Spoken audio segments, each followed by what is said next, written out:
Zagrebačka.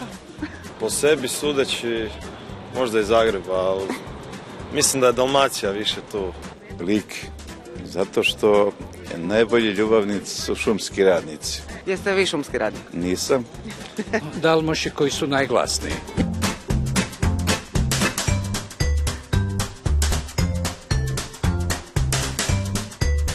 Valjda nemaju posla dolje u Slavoniji, pa moraju to raditi.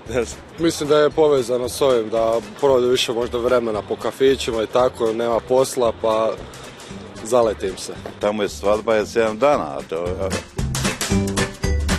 Ja mislim da je to zbog ovih slavonskih delikatesa, kulena, kobasice, slanine, jel? Pa mogu se reći još ako malo popiju. Ja sam u šoku ostala sada, zaista. Da, pa ja sam Slavonka, ali nisam primijetila. Pa nije. Zašto? Pa zato što su malo uštogljeni. Evo recimo ja sam sama i nikad niko ne prilazi. Slavonci su uvijek Slavonci. Muzika je i ono fino. On se mi sviđa i šta je znam. Smo inače u Hrvatskoj stalno posebno najpametniji smo, naj ono, na kraju kad dođu neke statistike ispada da smo polupismeni.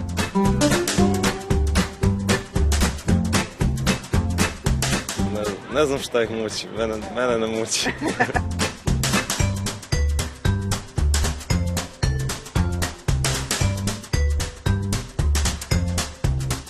Pa nema veći ljubavnika od Ličana.